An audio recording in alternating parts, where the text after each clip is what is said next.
Hello, everyone. You're listening to You Got It with Warrior Woman 91.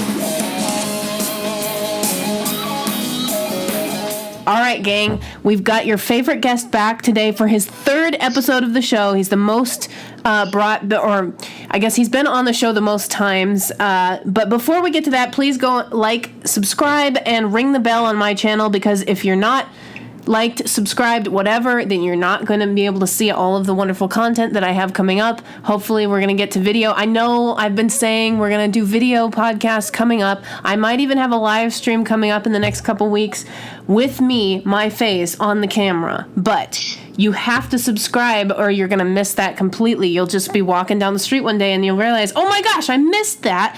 So go like, subscribe, and do all that good stuff. What's wrong with you? Go do it. So without further ado, welcome back to the show, author, YouTuber, and newly Twitter-verified Jacob Airey of Studio Jake. Jacob, welcome back. Thank you for having me back. All right, so it really didn't seem right to have a ComicCon pass by without bringing you on to talk about it. It quite frankly seemed like it was just an outright sin. I'm pretty sure it's listed. It's the 11th commandment. I know Ronald Reagan said that there was an 11th commandment, but the 11th commandment really is, thou shalt have Jacob Airey on your show post every Comic-Con to discuss. So I guess my first question for you is, what were some of the highlights for you from this Comic-Con that people should have, like, if people missed it, what should they have known about? Well, definitely the Marvel Phase 5 announcements, and which I know we'll get into more detail, so I won't go further than that. That's number one. Number two is Tom King winning Best Writer for his work on Batman, Mr. Miracle, Heroes in Crisis, and Swamp Thing Winter Special, which no one read. And of course, the big announcement that Avengers Endgame defeated Avatar as the highest-grossing film of all time. Of course, not adjusted for inflation. It's still Gone with the Wind when you do that. But still, a nerd movie finally unseated a faux nerd movie, which was really fantastic in my opinion.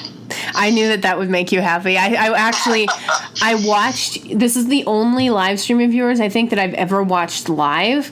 I saw it go out on Sunday because my brother was losing his mind over this, and he was literally watching the counter move as it finally surpassed Avatar, and then I saw, Jacob Airey's live streaming. I wonder what he's live streaming about.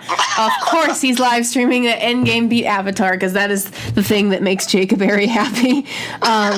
So obviously, the headline event was the Marvel panel in general, and we really had some pretty big announcements that I was excited, but like milquetoast excited, because I didn't actually watch any of this on the weekend that it happened, and then I just watched the panel this morning actually, and now I'm like really excited about it. So before we talk about what makes me excited, I wanted to hear, what are the movies from this list that you're most interested in or that are coming out in the next like 2 to 3 years or so?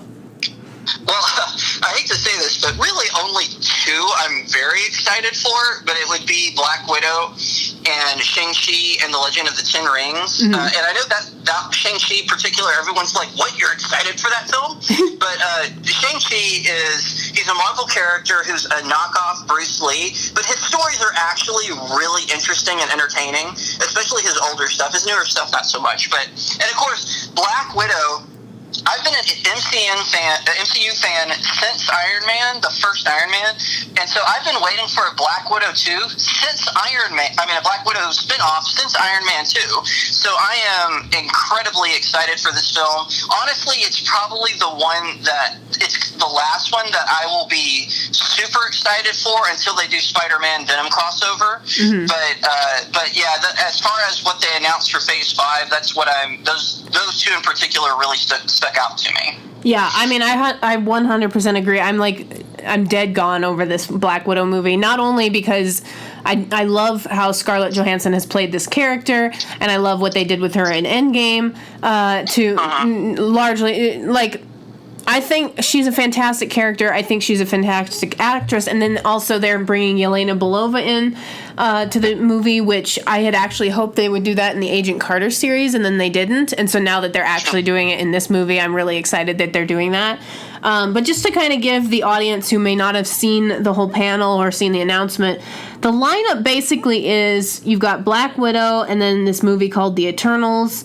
You've got Shang-Chi, you've got Doctor Strange in the Multiverse. I am kind of excited about that one because I guess Scarlet Witch is going to be in it, and I think that that'll be really interesting. And they're saying, I guess, that with that movie, so the way Marvel has done it in the past, they had Agents of S.H.I.E.L.D., the TV show, and then they blew up S.H.I.E.L.D. in one of the movies.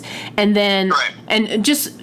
audience, if you haven't seen these movies at this point, I don't want to hear any complaints about spoiler alerts at this point, but so basically the movies affected what happened in the show because then the show had to react to the fact that, their organization just got mutilated in the movie. But now they're saying that the WandaVision TV show is going to directly affect the Doctor Strange and the Multiverse movie. So before we get down to the rest of the list, I kind of wanted to hear what your take on that movie was. On Doctor Strange and the Multiverse of Madness? Yeah. I'm excited for it. I think, though, and spoiler alerts if you haven't seen Spider-Man Far From Home, but they keep teasing the multiverse, but then it always ends up being a fake, like in Far From Home. Mm-hmm. In fact, there was a rumor that Spider-Man Far From Home was going to take place in a universe that wasn't affected by Infinity War. And that's why they released the trailer early. Of course, that ended up not being true. But I am excited for this film, but I wouldn't say very excited because I feel like Doctor Strange, because the sequel, it should have happened a lot sooner. Mm-hmm. And I feel like the fact that, and I know it's because they've had some arguments over the script, but I am looking forward to it. But usually when there's script trouble, that is kind of a bad sign, because that's what happened with Iron Man 2 and with Thor Dark World. Mm-hmm. So that's why I'm a little hesitant about it, but I am excited because I think Benedict Cumberbatch, and I know that, not to anger all of the Ethan Van Sciver fans, but I actually think Benedict Cumberbatch is amazing as Doctor Strange. He's great in all the films, and I think he'll do good. I'm hoping the rumor that Mark Hamill is going to appear as Nightmare is true. I'm really hoping about that, because that would be fantastic. That would be the best casting of a Marvel villain in a long time. So I'm really looking forward to that hopefully being true. Not only that, but that would be a real blow to the DC universe. And I know, especially for you, you're kind of torn because you love Batman, but then you also are you're a Marvel guy, but you love Batman kind of a scenario. Yeah, I've always said if Batman was in Marvel, I would be all Marvel. Yeah. Hands down. Yeah, so I'm not purposefully trying to pick a fight, yet I kind of am, because for them to take Mark Hamill, who, other than being Luke Skywalker, his signature role was voicing the Joker in the animated series, and then to steal him to Marvel, that would be a huge deal. That would mean Marvel basically has taken over the movie world, and they own everything, and now we are all slaves to the multiverse. So, well, everyone's a slave to Disney since the 20th Century Fox acquisition. That's true. Yeah, so moving on to so we're just going to keep moving on down the list here, and we can come back to some of these others. I know you had some comments about the Eternals and Shang-Chi. I don't know, I'm kind of I'm not a fan of Angelina Jolie, and I think that's one of the reasons why I'm not that excited about the Eternals. I also agreed with your point. I think you made this point on your live stream last week that it's just kind of a ripoff of the Avengers at this point to do another team. But those are kind of my two concerns. I may not see it in the theater. I'll definitely watch it. I don't know that I'll be very excited about it. And like I said, I'm not really a fan of Angelina Jolie. But I also wanted to hear your take on Shang-Chi, though, because I know very, very little about that story, and so I guess I wanted to hear more from you on why you're excited about that movie. Well, Shang-Chi is, like I said, he's kind of inspired by Bruce Lee, and one thing, and it was in a time when how should I put this? He's a very kind of, how should I put this? I'll be honest, he's a C-lister. He was in a comic book called Masters of Kung Fu, and he was created by a white writer named Steve Eaglehart, and he came out in a really bad time when comic books weren't quite doing so well in 1973, and I had to Google that because I couldn't. I know it was the 1970s. I can't remember the specific year, but he actually one of the things about it was he served in. I don't think he was ever like an Avenger. He mainly served in Heroes for Hire, which is of course with Iron Fist and Luke Cage. That makes perfect sense. But yeah, it's just he would be good for a martial arts epic. And the subtitle is Legend of the Ten Rings. So I think they're going to retcon Iron Man 3's version of the Mandarin, because his terrorist organization was called the Ten Rings, and which we all want that character retconned. So I think, and so instead of Iron Man facing him, I would prefer it if it was War Machine, but I would be okay with Shang-Chi because they could turn it into like a really good martial arts epic, kind of like Ip Man or The Protector, or I'm probably throwing out movies, but several Tony Jaa movies, they have like these really good martial arts epics, kind of like Crouching Tiger, Hidden Dragon. There's a good example. But I really think that if Marvel can pull it off, they need. I know I'm going to sound like such a fanboy when I say this, but they really need Chuck Norris's son, Eric Norris. He is. A lot of people don't know this about him. He's actually a fight choreographer, and he's choreographed for like award-winning movies, and so they need to get him because he's really good at his craft. He's even done some fight choreography for some really crappy films, like the Tekken adaptation. That movie is bad. Like, it's like Z-level bad, but the fight scenes in it are amazing, and it was because of Eric Norris.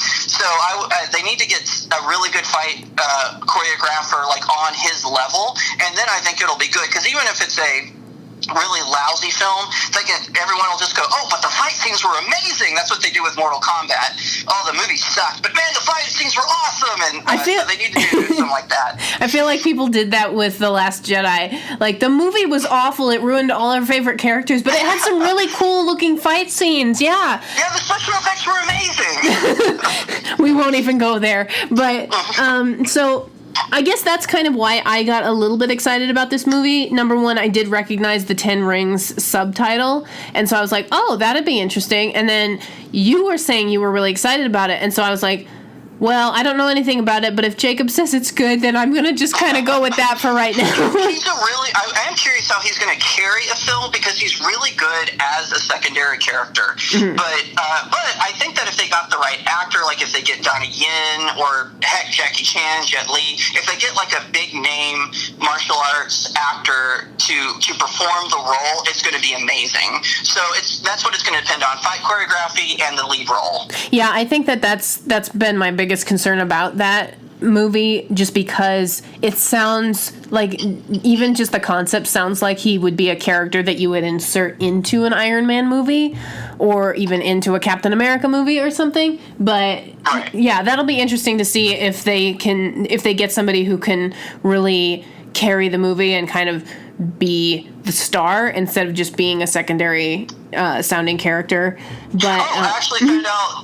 I'm sorry, I googled it, so that because it was so funny. I just realized, I think they did cast someone. It's Simu Liu, who is I hope I'm pronouncing his name right, but he's a Canadian Chinese actor. He's known for martial arts films. I personally haven't seen him. He's also kind of known for a sitcom he was in. So I've never seen him perform martial arts, but he starred in Kim's Convenience, which is a really popular really popular Canadian sitcom. It's on Netflix for those who might want to see him. But so that'll be interesting to see. I'm not familiar with his martial arts skills or if he has any, but we'll have to wait and see on that one. Yeah, I'm after hearing your take on it on your live stream, I definitely watched your live stream before this. I'm just going to continue to reference it. But it made me a little more hopeful for this movie because, like I said, it did sound like a secondary character being given a full-scale movie.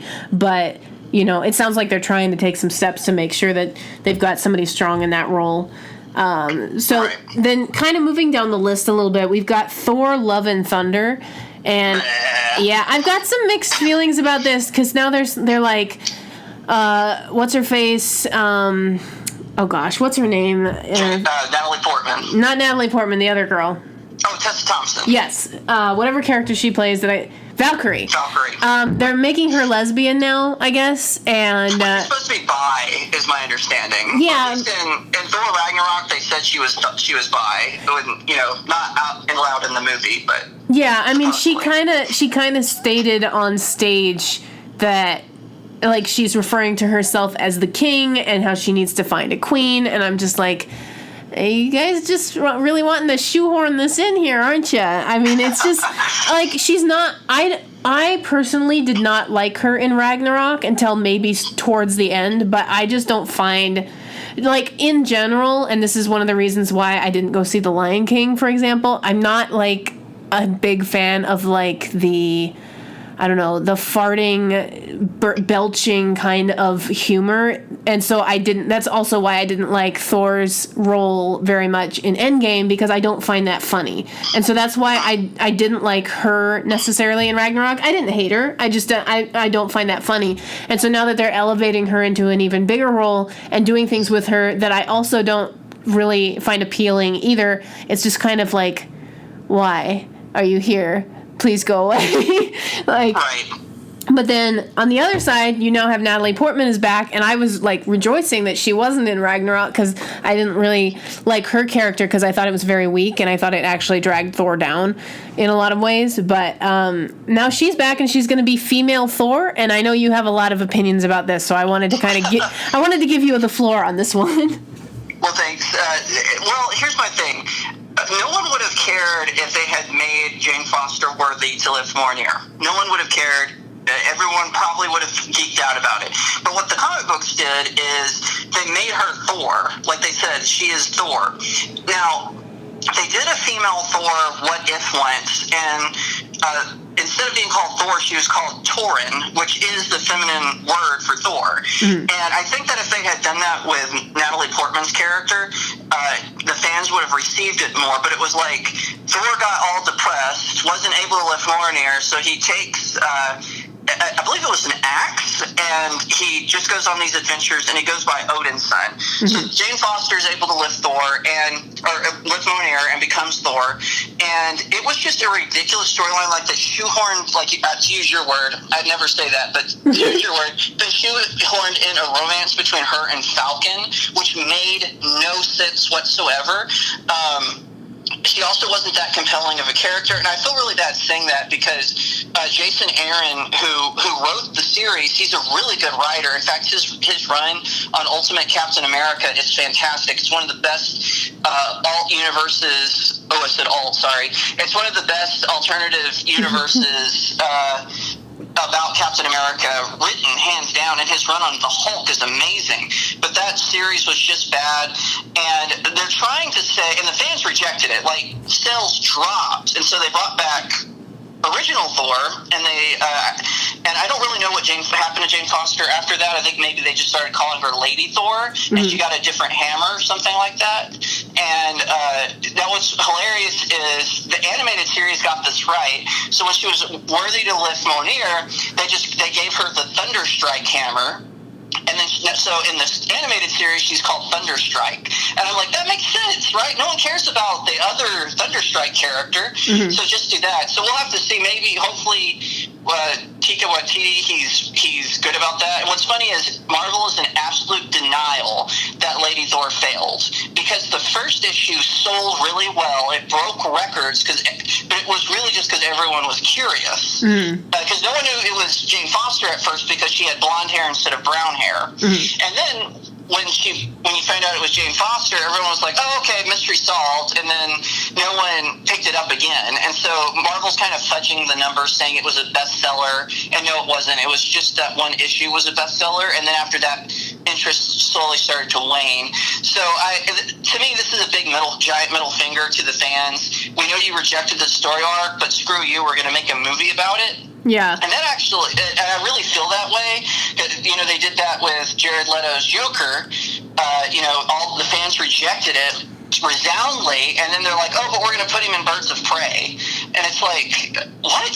You know, so, and he might even get his own movie. So I don't, you know, there's that script is floating around apparently. It's called Joker and Harley Quinn. So, you know, I really feel like this will be a mistake. I don't think it'll be the straw that breaks the camel's back, because like I said, Waititi is actually however you say his name, he's actually a pretty good director, so maybe he can pull it off, or doesn't say screw you to the fans, but we'll just have to wait and see at this point. Yeah, I mean, when I first saw Ragnarok, I actually didn't like the movie at all. And then when I watched... Really, I thought Ragnarok was good. I thought it was really funny, and it was a nice change of pace. Yeah, I mean, it's kind of a movie you have to watch a couple of times, because I didn't like Ragnarok the first time I watched it, and then I saw it a second time, and I was like, this is actually a lot more fun than the other ones, and the story's a lot more coherent, and I really like the fact that Natalie Portman isn't here to be, like, the damsel in distress constantly. Like, I'm not... That's how I was with Guardians of the Galaxy, too. I had to see it. I had to watch it, like, 3 times, and then I was like, oh, this is actually a pretty good movie. Yeah, I was actually shocked. I hated the first Guardians of the Galaxy, and then I saw the second one because I wanted to make sure that I had seen everything before I saw Endgame, and I watched the second one, and I was like, this is actually better than the first one, and I felt like I was, I don't know, stepping in something by saying... Yeah, I know, I was like, I don't know what's wrong with me for thinking this is an okay movie, what's happening? So yeah, I mean, it was kind of weird that I just... there are certain movies that you watch the first time and you don't like, and then if you watch them repeatedly, so now I've seen Ragnarok probably 5 or 6 times now, and I think it's a really good movie, and so I guess I feel a little bit better having the director that put that movie together in charge of the next Thor movie. I think it'll definitely be a comedy, it'll definitely be very heavy on the humor side, and to the point of absurdity, kind of like Ragnarok, which was actually one of the reasons why I think it did so well. But I think that the politics probably will end up being downplayed, because Marvel generally is pretty good about playing to both sides. Like, they'll sprinkle in the social justice warriorness, but they know at the end of the day, they just want to make money. So right. I don't think it'll be overly, like, in your face, you know, so-and-so is a lesbian and so-and-so is now female Thor. I think that it'll probably be more tasteful and funny, and just maybe only slightly irritating at some points, but that's kind of my take on it. I'm kind of bouncing back and forth in between. I'm also disappointed that Loki won't be in that movie, it seems, but yeah. He's getting his own TV show, so I guess that should be enough for me at this point. But so we don't have any, like, clear dates on upcoming movies, but basically the rundown for the next couple years is that at some point we will have Black Panther 2, at some point we will have Guardians of the Galaxy 3, we'll have Captain Marvel 2, we'll have Fantastic Four, we'll have Blade, we'll have Spider-Man 3 again, we'll have Ant-Man 3 potentially. So are there any... It keeps getting pushed, yeah, too, because they want to do one where Wasp is more in the headline. But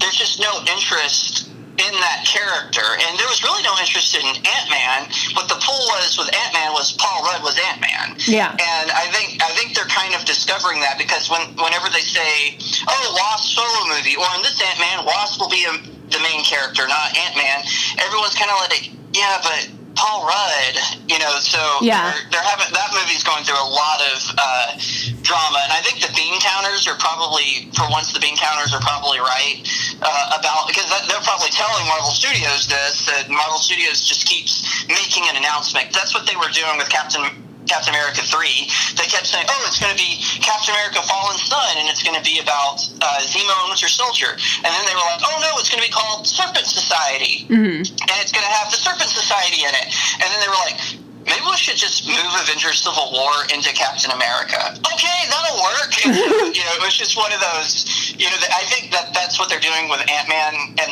with the Ant-Man 3. They're just kind of keep announcing things to see what gets the most reaction. Mm-hmm. So that's one we probably won't hear about for some time. Yeah, I really enjoyed the first Ant-Man, and then the second one, it was okay, but I really thought it kind of like fizzled out at the end, especially. And yeah, you could feel, because the first one, really Edgar Wright directed the first one. I know Peyton Reed gets the credit, but really it was Edgar Wright's film, and he's one of the best directors in Hollywood right now. And so the second one, you could feel his absence. Yeah, I mean, it was like they kind of gave up at the end. I get really frustrated when at the end of a movie they've got this really awful, cruel baddie, and then all of a sudden, if we just help her, then she's good again. And I'm just kind of like, what? Yeah, it turns into Captain Planet. Yeah, I mean, it completely destroys the, what do they call it? Like, the suspension of disbelief kind of thing, where I'm just like, oh yeah, this is the way things are, and then in a bad way, they kind of pull the rug out from under you. Sometimes it's good. Sometimes, like, they'll do that in a movie, and it's like a good surprise, and it's like, oh my gosh, this thing that I thought, like when they destroyed S.H.I.E.L.D., and we were made to believe that S.H.I.E.L.D. was like the thing, and it was like the people that were going to protect us all this time, and then all of a sudden they become the bad guys. That was like the best moment ever, when I realized that everything that I thought was true is now not. And so that was an example of a good way of doing that, but Ant-Man and the Wasp was an example of a bad way to do it with, okay, these are the bad guys, these are the people you're supposed to hate, and then all of a sudden, oh no, wait, she just needed help, that's all, and now she's good again, and now she feels bad, and now she's this, and I'm just like, yeah, I'm bored now, I'm gonna go home. So I guess that I would hope that they can pick it up again, because I did enjoy the first Ant-Man, but yeah, they really need to kind of get their act together. I'm not a fan of Evangeline Lilly, who plays the Wasp, so I just don't. I think she might have been miscast in certain respects, because I don't think she's very charismatic. But they'll end, if they can make money off it, they will. So we might end up seeing an Ant-Man 3 before we know it. Sure. The one movie that I actually am excited about, hopefully they can pull this off, is the Fantastic Four. I think that, yes. I mean, I have, just kind of going back, the only comic book I've ever actually made it through and really enjoyed was the I think it was the original Civil War comic book, and the Fantastic Four, or at least some of the characters in the Fantastic Four, have a really crucial role, and it's a really heart-wrenching and emotional role, or at least I found it to be so, in that comic book, and so I love those characters for that. And then, so then the first iteration of the Fantastic Four movies, I thought, not great, but it's nice to see these characters on the screen, kind of thing. And it's kind of funny now that Chris Evans was Captain America. It's just humorous in that way. And then they did this reboot, and I think the biggest failure in the reboot was, when you compare it to the first one, they had A-list actors. They had Jessica Alba as Sue Storm, and then they had a bunch of nobodies that basically looked like they were cosplaying, and they changed some core elements of the characters, and I was just like, why? So, like, I guess what I want to see from a new version of the Fantastic Four is you got to get A-listers in, or at least a couple of A-listers, or at least people who can act, and not miscast. Yeah. Dr. Doom. Yeah, I mean, they have to really, the casting, because you can't hide behind one of the things that has been helpful for them when they do these massive movies with all these different characters is that they've taken the time with each character to build up their backstory and their personalities, so they didn't have to do that in Infinity War or in Endgame. Now they're going to have to do that again because they're introducing new characters. They're going to have to start from scratch with a lot of these characters, and so you really have to build it up instead of just, okay, here's a cardboard box dressed in a Fantastic Four outfit, and now you're supposed to care. Like, I need some reasons to care here. I don't know how do you feel about, like, what movies end up offering audiences? Like, I need somebody to sell me on it before I actually care about it. I don't know what your take on that is. I kind of feel the opposite, because I feel like they should really do Fantastic Four, and maybe I might have misunderstood what you were saying, but I kind of feel like they should do with the Fantastic Four what they did with Spider-Man: Homecoming. Mm-hmm. I feel like they've tried to do an origin movie for them 3 times, and like you said, the first one, it's not bad, but it's not. It's in that gray area of an okay superhero movie, mm-hmm. The one with, like you said, Chris Evans. Mm-hmm. But I feel like we get the gist. Yeah. We get the gist of their origin, and I know the remake, which I hear was, the Asylum might as well have made it, but I haven't seen it. But I know that they copied the Ultimate version of Fantastic Four, which was terrible, by the way. Mm-hmm. So that movie was doomed to fail. Whenever I heard about that, no pun intended. I see what you did there, Jacob. And also too, so I feel really what they need to do is, and I heard another YouTuber say this. What they really need to do is, if they want to do a flashback Fantastic Four, it needs to be sometime in the past, mm-hmm. and make it where they're kind of like secret superheroes that only the government knows they have powers or something like that. So, like maybe the same time as Captain Marvel, and then because Iron Man is dead, Captain America is aged now, and Black Widow. I'm sorry, I know I'm giving all these in-game spoilers, but all these characters are moving on. Yeah. Then it kind of forces Mr. Fantastic and the Fantastic Four out of retirement and out of secrecy, and now they can kind of step in and be the leaders, because for a while there was some debate whether it was going to be Black Panther, Captain Marvel, or Doctor Strange to step up, but they haven't established those characters well enough for them to take over. So I think bringing in a veteran superhero who you all know his origins, maybe you can flash back to them if you want to. I think that would be better. Just tear off the Band-Aid. That's mm-hmm. kind of where I'm at with Fantastic Four. Just tear off the Band-Aid, throw them in there. And don't do the Reed Richards with the beard, because that's stupid. That artist should be fired for drawing him that way. But that's what they should do, is bring in, because one thing that I am sad about, they never introduced the Fantastic Four in the Infinity Saga, was Mr. Fantastic and Captain America did not get along, mm-hmm. because they would often argue, because Captain America is a soldier, Mr. Fantastic is Reed Richards, he's a scientist. Mm-hmm. And so they would often get into arguments about how to best handle the situation.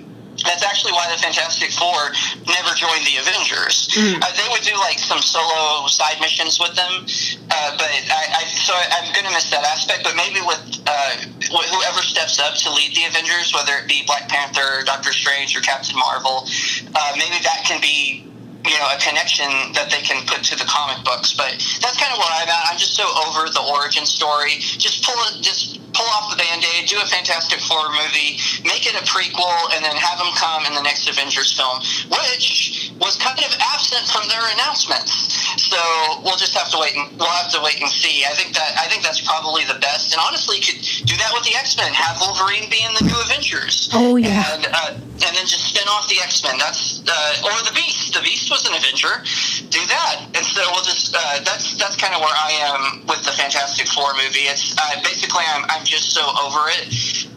Just do it already. Yeah, I mean, I agree with you on I did like that they didn't make us relive for the third time Spider-Man's origin, so I agree with you on that point. All I was trying to say was I just felt like they made the Fantastic Four movie, the reboot, basically just to fulfill their obligation to make a movie with those characters or relinquish the rights to those characters. And so I just felt like it's a bunch of cardboard people. You have, like, if you really want it to be a good movie, you have to invest in the actors, you have to invest in the time to make it a good story. And I agree with you now at this point, we don't need an origin story. We don't need to have Beast wake up one day and turn into or not Beast, Ben. The Thing, yes. We don't need to have him wake up one day and turn into a rock. He should already be a rock. And he should be played by The Rock, because that would be amazing. But it's a shame because, by all accounts, that Fantastic Four film should have been good, but they miscasted Doom. The director, I don't know what his problem was, because I actually hear his other films are good. It's just for some reason he choked in the Fantastic Four. And I also think it was, again, I think it was the source material. He got most of his inspiration from the Ultimate Fantastic Four, which again is a terrible story arc. It's an alternate reality Fantastic Four. It's not even canon anymore, and it's a disastrous one, a disastrous story arc. And so in that one, Reed Richards becomes Kang the Conqueror, and Sue and Johnny's mother becomes Dr. Doom. Oh my gosh! Just to put it in perspective, that's how terrible it is. So, and in fact, there's like a joke scene, because for those of you who aren't familiar with Kang the Conqueror, he actually can see other versions of himself, other dimensional versions. Right. And he actually kills the Reed Richards versions of himself in a comic book. It was the mainstream comic books of saying we're sorry. So I thought that was kind of funny that they acknowledged, okay, yeah, we made a mistake there. That's hilarious. So just kind of circling back on all of this, how do you think Marvel is going to really change going forward? Because we've kind of been discussing this all along, but I feel like their big deal was the Avengers, and now that's pretty much done. You've got the leftover people that are making side movies right now, but Avengers is done. So do you think that the Fantastic Four is going to be where they invest a lot of their time and efforts? Do you think that the X-Men is going to be basically the new Avengers franchise for Disney? Or do you think that it's going to be something completely different? Obviously, the Eternals is probably not going to be the new Avengers that they might be testing out just to see. And I'm actually worried about the Eternals. I think that movie is going to be what ruins Marvel's brand, just going from the casting announcements. And also the Eternals.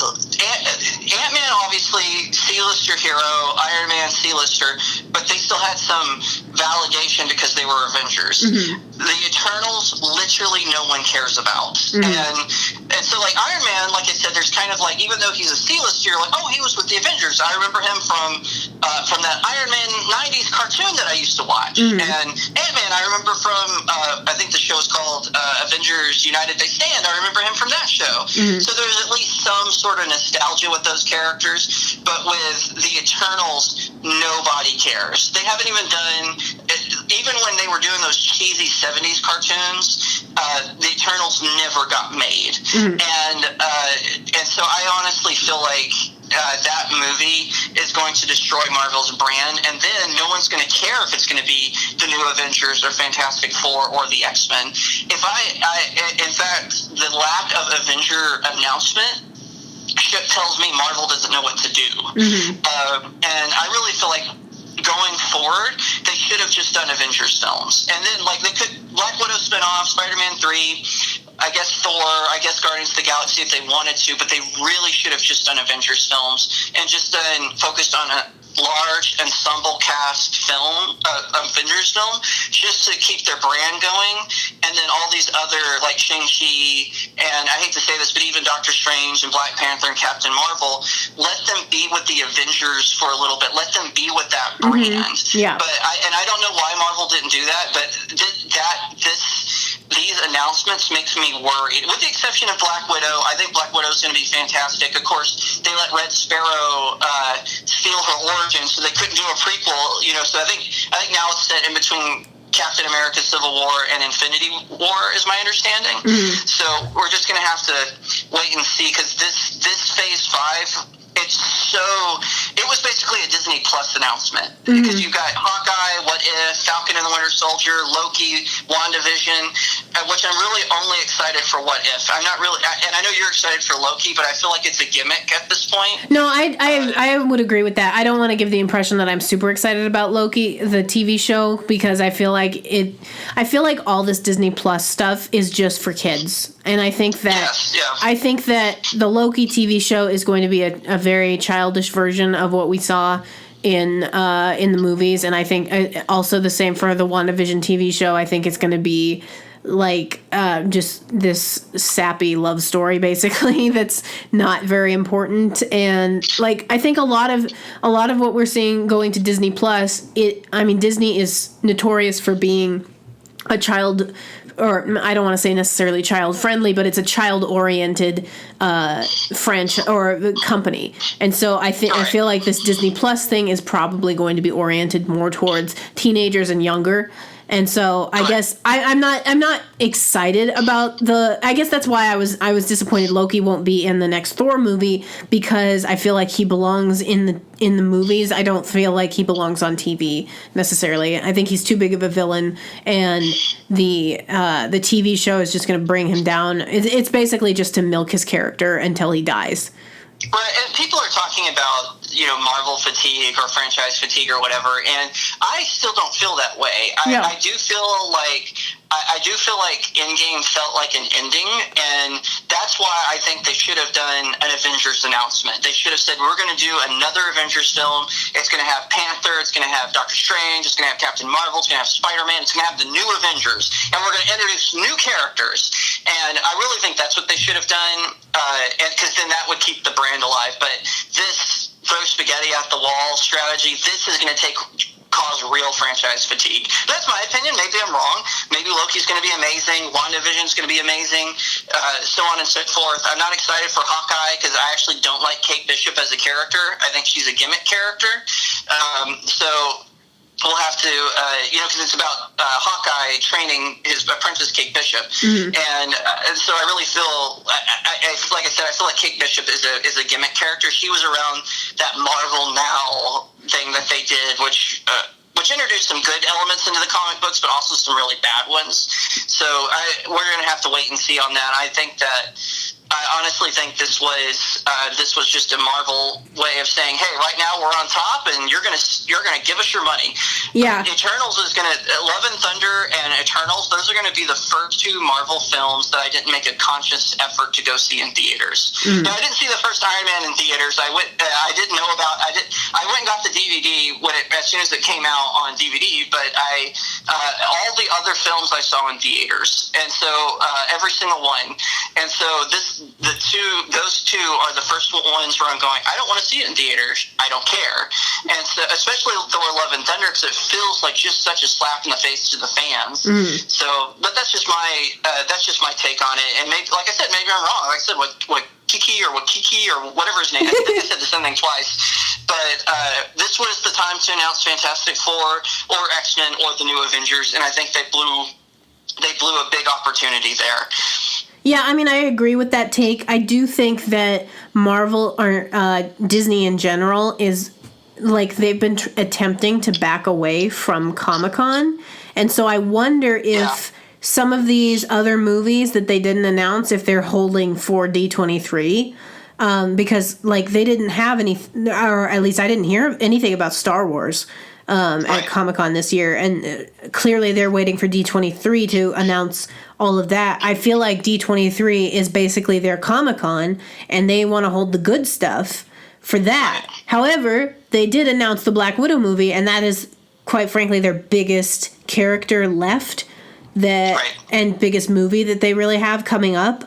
And so it makes me worried. Do they have anything good to announce from Marvel at D23, or are they actually saving stuff for us?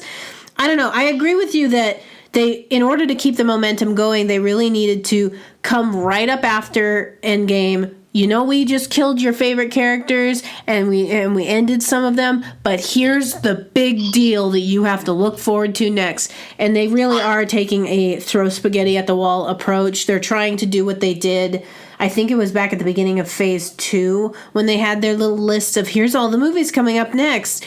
They're trying to do that again, and because there isn't really a coherent strategy or anything that we're building up to that we know of, and maybe they do have stuff that we're building up to, but it's not clear to the fans, because every fan was like, before it was like, this is what the lineup is going to be before the next Avengers movie. And so what they should have done, they should have followed through with that and said, here's the lineup, and then here's the big one that we're working towards. And they don't have that right now, and it is kind of a, what do we do now? We nuked everything. So I don't know what to do. And that's why it was important to do at least do a new Avengers announcement, even if they didn't want to call it that. Like, call it Avengers Aftermath, or one of the theory titles for Endgame was Annihilation, and they were going to introduce the Nihilists. And oh my God, that was a rumored plot for Avengers Endgame, was that Annihilus was going to emerge from the negative zone, and they were going to introduce the Fantastic Four, and then they were going to have to work with Thanos to stop Annihilus. But that was just a rumor. But hey, that would be a great Avengers 5, right? Or Avengers 4. Yeah. I keep thinking Captain America. I always call Captain America Civil War Avengers 3 in my head. Yeah. So sometimes I get off, but that would be a great Avengers 5 in that region, Yeah. Yeah, I think it is funny because I never think of Civil War as a Captain America movie. I know it. Yeah, me neither. It was Captain America heavy, but it wasn't like it felt like an Avengers movie, and so I don't know. And it was fun. There is a little bit of a tone difference, I feel like, between Civil War and any Avengers movie. And this is really getting off on a tangent, because there is a tone to the Avengers movies that tell you this is an Avengers movie, and Civil War doesn't really have that quite as much. And so there are like little things that you can pick up on that, oh yeah, this isn't an actual Avengers movie, but it technically is an Avengers movie. So well, Civil War was supposed to be Avengers 3, but they just ran out of ideas for Captain Marvel, for Captain America. Yeah. And so they were like, hey, let's just merge the scripts. And that's what they did. So, and it paid off. I like Civil War. I know this is controversial among fans, same with Age of Ultron, but I like Captain America Civil War. I actually thought it was better than the comic books. Because in the comic books, Tony Stark is like a villain. He is like Lex Luthor, to use a Justice League reference. But in this one, it's like, in Captain America Civil War, it's like, why are Mommy and Daddy fighting? What did I do? Is it me? Did I hurt Mommy and Daddy? And that's why they're fighting? And so that's why I liked it. And like you said, it felt like an Avengers film, but without the tone of an Avengers film. Which the Russo brothers, they hadn't directed an Avengers film at that point. They had directed Winter Soldier. So they were just bouncing off that, obviously. Yeah, yeah. So basically, we've kind of run out of movies to critique and yell about. There's one I did want to mention is Blade. Yes. And I'm actually excited for this film. I'm not a huge vampire fiction person, but I like the character of Blade. And the first two Wesley Snipes films are actually pretty good. They're just so for the squeamish, there's a lot of blood in them because it's about vampires. But this is an interesting thing because Marvel had a rule that they do not double cast, so one person playing multiple roles. That is a staunch rule they had. Now, they broke it for Captain America Civil War because they didn't realize, I can't think of her name, but the actress who plays Sweet Mama Brown in Luke Cage, she plays a distraught mother in Captain America Civil War. The mom who confronts Tony Stark when he's at the college. And so they actually had to CGI her in Civil War to make her look a little different. But they gave her blonde hair, I think, and changed her clothes and stuff. But my understanding was Kevin Feige was really angry about this oversight. Well, Blade casts Mahashri Ali. I hope I'm saying his name right because he's such a good actor. I just saw him in Alita Battle Angel, and he's fantastic. And they just cast him as Blade. He plays the villain in Luke Cage Season 1. He plays Cottonmouth. Uh-oh. So wait a minute. what happened to this rule? I think this is a sign that they've given up on the Defenders, that they've given up on those Netflix characters. Because everyone says, oh, well, they weren't really technically canon. That's not true. When they were releasing the in-game posters and it said Avenge the Fallen, one of them was Daredevil. He had one of the grayed out Avenge the Fallen posters. So I honestly think this is them saying, we've given up on the Netflix. So we might actually see an Iron Fist, Luke Cage reboot sometime in the future. Really, honestly, though, Daredevil and the Punisher were the only two good series to come out of that little thing. Defenders, I thought, was better than people said it was, but it's still, it was a lot darker than the MCU, so I can kind of see where it's coming from. But I would like to, I honestly think that this is a sign that, hey, that's not a thing anymore. Yeah, I mean, I agree with that because they really want to pull away from Netflix now that they've got their own streaming service that they're trying to push. And they have Hulu because 20th Century Fox on Hulu. Yep. Yeah. So pretty much Netflix is going to die soon. So everybody, I don't even use Netflix that much anymore because they really don't carry a lot of what I actually like to watch. I only have I watch anime on it. That's it. Like they took down like all of the, like I literally was watching cartoons on Netflix because they used to have all the Avengers cartoons, they used to have all the DC cartoons, and they pulled them all down. And so now I only have Netflix for the DVD part of it. So it's like I pay double, but I only use half the service at the end of the day. So, yeah, I mean, I think that it would have been really nice to see Charlie Cox as Daredevil in the actual movies, and I think that this kind of... It's rumor he's casted in Spider-Man 3-ish, so and playing Matt Murdock. Oh my gosh, that would... For those of you who haven't seen Far From Home, there is a situation where Peter might need a lawyer, and so there's a rumor that Chris is going to return as Daredevil to play Matt Murdock defending Peter Parker. Oh my gosh.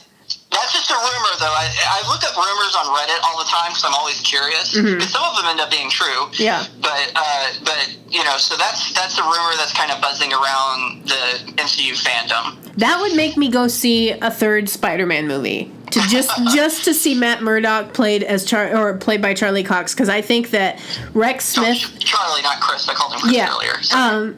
Rex Smith originally played Daredevil, and I really loved that version of the character. And then I forget what was his name. Ben Affleck played him, and I won't even look at that. Terrible movie. Yeah, and then Charlie Cox. Movies, yeah, go ahead. I'm sorry to interrupt, but I just want to say Daredevil with Ben Affleck. You know, sometimes when you're a kid, you like a movie, and then you watch it as an adult, and you're like, why did I like that? Yeah. Daredevil is the movie you hate as a kid and as an adult.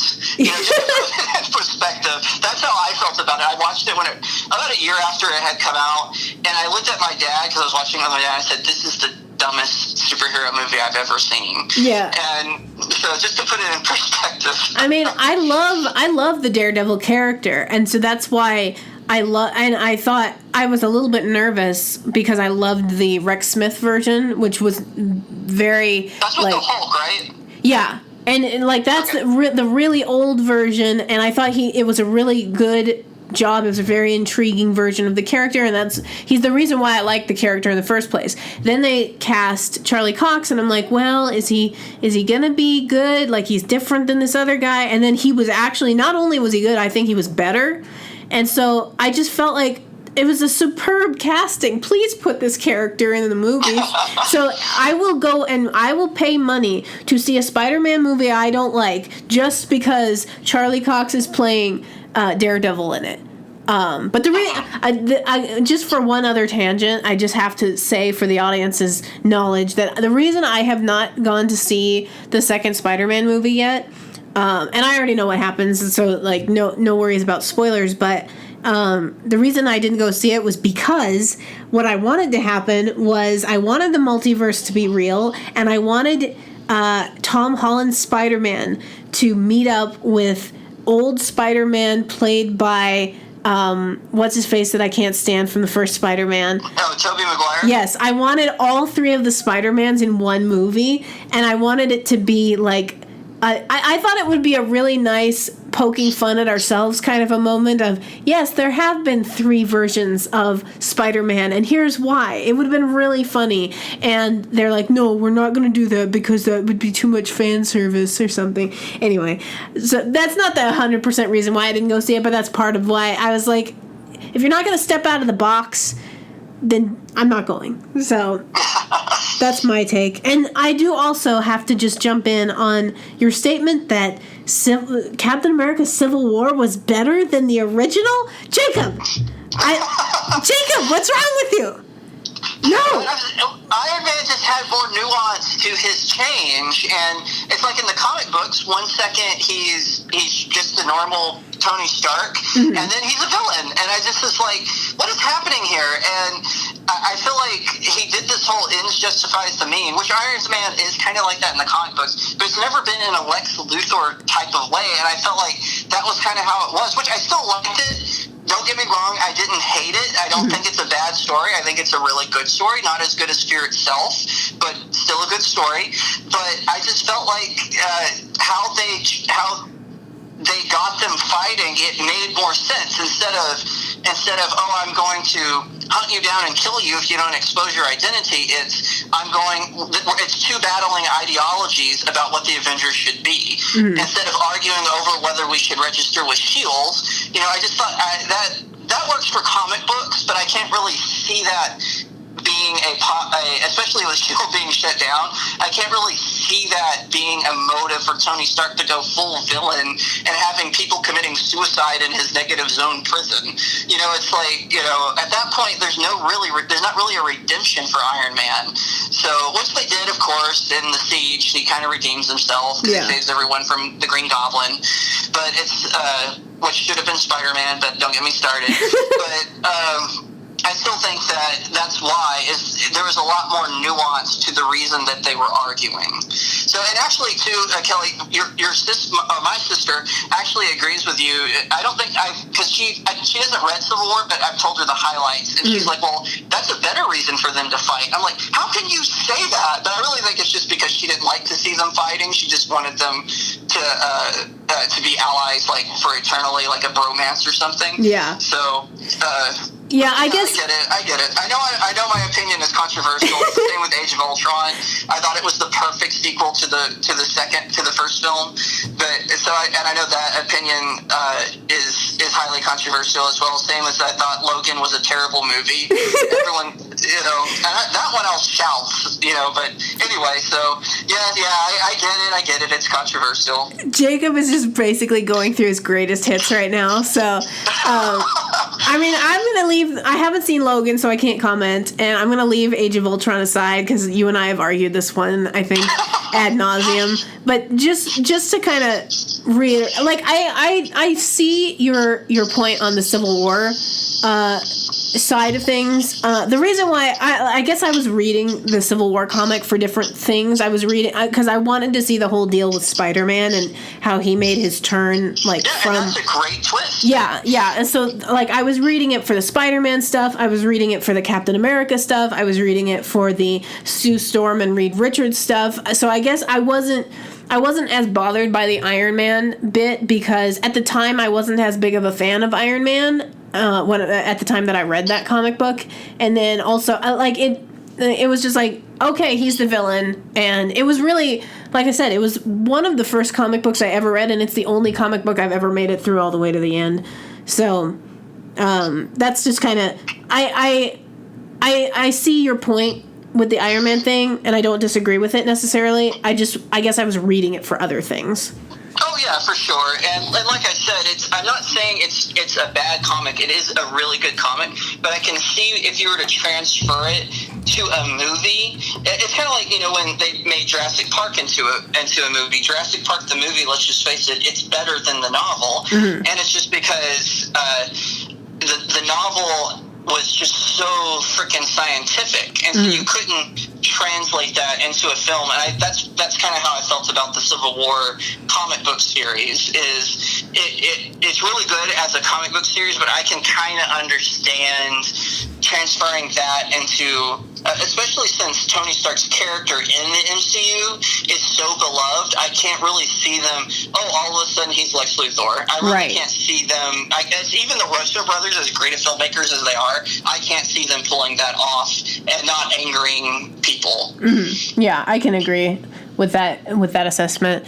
So basically the moral of this episode is that Jacob and I could talk about this stuff forever and it would not seem like I feel like we've been talking for about an hour and it feels like it was 5 minutes. So eventually you and I and maybe Neon Taster will have to do like a threesome podcast and we'll see who can do the longest podcast ever. Yeah, it's really funny because he and I one time were talking, and yes, I know Neon Taster, I'm famous, and we were talking about the best Batman writer, because he really likes like the super dark stuff, and I do too, but I was saying, like Neil Adams and Frank Miller and Denny O'Neil and Bruce Timm and Paul Dini, they're the all-stars of the Batman comics, and he kind of looked at me and goes, "You're a Silver Age fanboy." And I got that, and I understood that reference, and I was like, "Oh yeah, you're right." Because you're absolutely right. That's when Neil Adams was writing Batman, was in the Silver Age. So it just made a whole lot of sense. Just that's the insult you throw at a fan. You're a Silver Age fanboy. So I thought that was kind of funny. Oh my gosh, my sister would totally get that reference, and now that GIF is coming up on my screen from Captain America when he says in the Avengers, I understood that reference, which is quite frankly, I think the best GIF from that entire movie because it applies to so many things in my own life. But that's true. Me too, right away. All right, so I guess we're gonna have to wrap it up. Thank you, Jacob Airey, for coming on. I'll have to have you come on again because clearly we haven't discussed nearly anything. Like we haven't even scratched the surface of this conversation at this point. So hopefully we'll get you on. Maybe I'll do a threesome podcast and we can get you, me, and Neon Taster. And yeah, we could just go on forever. That just sounds like a 5-hour podcast right there. So yeah, 100%. All right. Well, I thank you so much for coming on, Jacob. And I will talk to the audience on the next episode.